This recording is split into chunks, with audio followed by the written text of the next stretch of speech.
Kingdom animalia.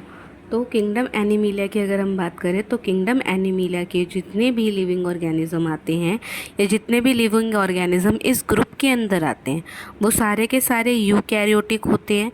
Eukaryotic होने के साथ साथ मल्टी सेलुलर होते हैं। मल्टी सेलुलर होने के साथ साथ हेट्रोट्रॉपिक होते हैं। अब यूकैरियोटिक मतलब मॉडर्न होते हैं, इनके पास सेल वॉल और न्यूक्लियर मेम्ब्रेन सारी चीज़ें प्रेजेंट होती हैं। मल्टी सेलुलर यानी एक से ज़्यादा सेलों से मिलकर बने होते हैं। हेट्रोट्रॉपिक यानी कि प्लांट्स पर और अदर एनिमल्स पर फूड के लिए डिपेंडेंट होते हैं।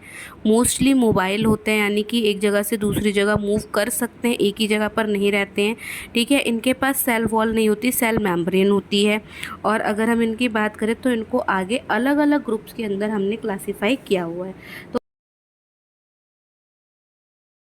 Phylum Porifera. फाइलम पॉरीफेरा की अगर हम बात करें तो इसके अंदर जितने भी लिविंग ऑर्गेनिज्म आते हैं वो पोर बियरिंग एनिमल्स होते हैं। पोर बियरिंग मतलब उनके अंदर छोटे छोटे होल्स होते हैं, जैसे स्पॉन्ज होते हैं ना, स्पॉन्ज के अंदर छोटे छोटे होल्स प्रेजेंट होते हैं। ऐसे ही पॉरीफेरा के अंदर भी आपके छोटे छोटे जो होते हैं पोर्स वो प्रेजेंट होते हैं। अगर हम किंगडम एनिमेलिया की बात करें तो किंगडम एनिमेलिया के अंदर जो पॉरीफेरा होते हैं वो सबसे सिंपलेस्ट एनिमल के अंदर काउंट किए जाते हैं। ठीक है, अगर और इनके बारे में जाने तो ये मल्टी सेलुलर होते हैं, एक से ज़्यादा सेल से मिलकर बने होते हैं। मोस्टली मेराइन हैबिटेट में पाए जाते हैं, पानी के अंदर पाया जाता है, समुद्र के पानी के अंदर। इसके बाद इनके अंदर कैनाल सिस्टम होता है जो कि वाटर को पूरी बॉडी के अंदर सर्कुलेट करता है, वाटर और ऑक्सीजन दोनों को। ठीक है, इनकी बॉडी के अंदर कम से कम डिफ्रेंशिएशन की जा सकती है, ज़्यादा डिफ्रेंशिएशन नहीं होता। इनकी बॉडी अलग अलग पार्ट में, ज़्यादा पार्ट नहीं होते बॉडी के, नॉर्मल मिनिमल पार्ट्स होते हैं। बॉडी के अंदर सिंगल ओपनिंग होती है एक, जिसमें बहुत बड़ा सा पोर प्रेजेंट होता है। यहीं से आपका जो वेस्ट प्रोडक्ट है या जो फूड प्रोडक्ट है वो बॉडी के अंदर जाता है और बॉडी से बाहर निकलता है। अगर इन एनिमल्स की बात करें तो इनका जो स्केलेटन होता है वो बहुत ही हार्ड होता है और आउटसाइड प्रेजेंट होता है। इसके कुछ एग्जांपल्स की अगर हम बात करें तो इसमें स्पॉन्जिला और साइकॉन आपके मोस्ट कॉमन पॉरीफेरा आते हैं। तो आपको समझ में आया पॉरीफेरा क्या होता है। जिनके पास पोर्स प्रेजेंट हो इनको नॉर्मली स्पॉन्ज भी कहते हैं। सिंपलेस्ट होते हैं, सिंपलेस्ट एनिमल होते हैं, मल्टी सेलुलर होते हैं, मराइन हैबिटेट में पाए जाते हैं। कैनाल सिस्टम होता है वाटर और ऑक्सीजन के सर्कुलेशन और डिस्ट्रीब्यूशन के लिए। इसके बाद बॉडी कम से कम पार्ट में मिनिमल डिवीजन होता है। इसके बाद अगर हम बात करें तो सिंगल ओपनिंग इनके पास प्रेजेंट होती है और हार्ड स्केलेटन होता है जो कि बाहर प्रेजेंट होता है।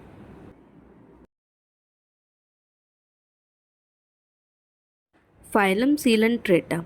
तो अगर इस फाइलम की बात करें तो इस फाइलम के जितने भी लिविंग ऑर्गेनिज्म होते हैं वो वाटर में ही पाए जाते हैं फाइलम पॉरीफेरा की तरह। बट फाइलम पॉरीफेरा से ज़्यादा डिफ्रेंशिएशन इनकी बॉडी में देखने को मिलती है। यानी कि जैसे पॉरीफेरा थे वो ज़्यादा उनकी बॉडी में ज़्यादा डिफरेंट डिफरेंट पार्ट्स नहीं थे तो बॉडी में डिफ्रेंशिएशन मालूम नहीं पड़ रही थी। लेकिन जो सीलेंट्रेटा होते हैं उनके अंदर बॉडी के अंदर इतनी डिफ्रेंशिएशन होती है कि हमें पॉरीफेरा के अंदर और सीलेंट्रेटा के अंदर डिफरेंस पता चल जाता है। दूसरी अगर हम बात करें तो जो सीलेंट्रेटा होते हैं उनके अंदर एक सैक लाइक बॉडी कैविटी होती है, मतलब एक खाली सी बॉडी कैविटी होती है। ठीक है, जिसमें सिंगल ओपनिंग होती है और ये इंजेक्शन के लिए काम करता है, मतलब अगर जो फूड है वो बॉडी के अंदर इसी कैविटी के थ्रू जाता है। अगर आगे देखा जाए तो जो सीलेंट्रेटा होते हैं उनके अंदर दो लेयर ऑफ सेल प्रेजेंट होती है। जो पहली लेयर होती है वो बॉडी के बाहर की तरफ होती है, आउटसाइड की तरफ, और जो दूसरी लेयर होती है वो इनर साइड पर होती है।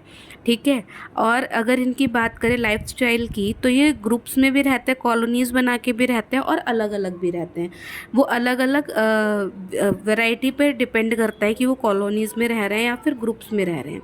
ठीक है, तो सीलेंट्रेटा के बारे में हमने क्या जाना कि ये पानी में रहते हैं, इनकी बॉडी में स्पॉन्जेस यानी कि पॉरीफेरा से ज़्यादा डिफ्रेंशिएशन होती है। इंजेक्शन के लिए इनके पास एक कैविटी प्रेजेंट होती है इनकी बॉडी में जिसकी एक सिंगल ओपनिंग होती है।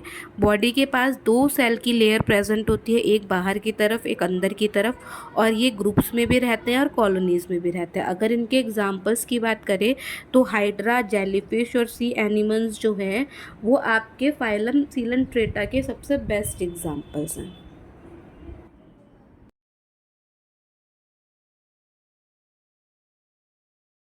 Phylum Platyhelminthes. तो अगर प्लेटीहेलमिन्थेस की बात की जाए तो ये पैरासाइटिक एनिमल्स होते हैं, यानी कि दूसरों की बॉडी पर सर्वाइव करते हैं, उनसे न्यूट्रिशन गेन करते हैं और फिर अपने आप को ग्रो करते हैं। लेकिन इसमें कुछ कुछ जो होते हैं वो फ्री लिविंग भी होते हैं, यानी कि पैरासाइटिक नहीं होते, नेचुरल रिसोर्सेज से वो अपना जो न्यूट्रिशन है वो गेन करते हैं और फिर ग्रो करते हैं। अगर किंगडम एनिमीलिया में अब तक देखा जाए तो अब तक में ये पहले ऐसे लिविंग ऑर्गेनिज्म हैं, ये पहले ऐसे एनिमल हैं जो ट्रिप्लोब्लास्टिक थे। ट्रिप्लोब्लास्टिक मतलब इनमें 3 लेयर ऑफ टिश्यू जो थी वो प्रेजेंट थी। अगर इनकी बॉडी डिज़ाइन की बात की जाए तो अब तक के जो एनिमल्स थे, यानी कि पॉरीफेरा और सीलंट्रेटा जो थे, उनसे ज़्यादा बेटर जो था वो और उनसे ज़्यादा कॉम्प्लेक्स जो था वो इनकी बॉडी का स्ट्रक्चर था। और अगर देखा जाए तो इनकी बॉडी में कोई भी किसी भी तरीके की कैविटी प्रेजेंट नहीं थी।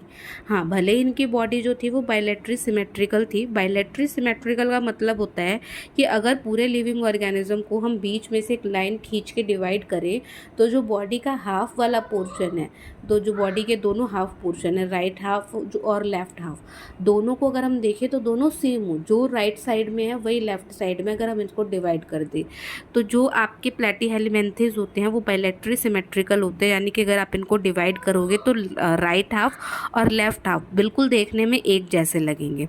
और इन ग्रुप के जो एनिमल्स होते हैं उनको फ्लैट वर्म्स भी कहा जाता है, जिसके मोस्ट कॉमन एग्जांपल है आपके प्लैनेरिया और लीवर फ्लू।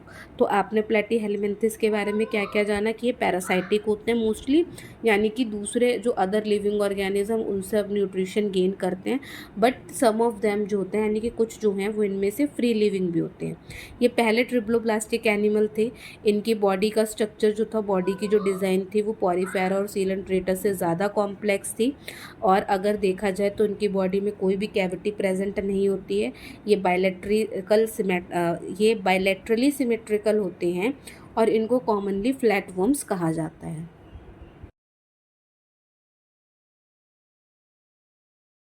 फाइलम नीमाटोडा। तो प्लेटीहेलमिन्थेस के बाद जो नेक्स्ट फाइलम आता है वो आता है नीमाटोडा। और नीमाटोडा की अगर हम बात करें तो ये जो होते हैं इस ग्रुप के जो एनिमल हैं उनकी खासियत भी यही होती है कि ये भी प्लेटीहेलमिन्थेस की तरह ट्रिप्लोब्लास्टिक होते हैं, यानी कि 3 लेयर प्रेजेंट होती है इनके पास भी। और दूसरे ये भी बायलैटरली सिमेट्रिकल होते हैं, यानी कि अगर इनको आप बीच में से लाइन डाल के डिवाइड करो तो ये इनका जो राइट हाफ है और जो लेफ़्ट हाफ है वो भी सेम सेम होगा। अगर इनके बॉडी के स्ट्रक्चर की बात करें तो ये इलोंगेटेड होते हैं, यानी कि लंबे होते हैं, नैरो यानी कि पतले होते हैं, और सिलेंड्रिकल होते हैं देखने में। ठीक है, तो इनकी बॉडी इलोंगेटेड होती है, नैरो होती है, सिलेंड्रिकल होती है। साथ के साथ इनमें टिश्यू तो प्रेजेंट होते हैं बट कोई भी रियल ऑर्गन प्रेजेंट नहीं होता। टिश्यू प्रेजेंट है बट कोई ऑर्गन सिस्टम प्रेजेंट नहीं है। इनकी बॉडी कैविटी नहीं, इनके पास भी बॉडी कैविटी नहीं होती। और इनकी खासियत ये है कि अब तक के जितने भी एनिमल्स थे उनमें से पहले एनिमल्स ऐसे थे जिनके पास एक कंप्लीट और एक स्ट्रेट एलिमेंट्री कैनाल प्रेजेंट थी, जिससे कि डाइजेशन का प्रोसेस जो था वो होता था।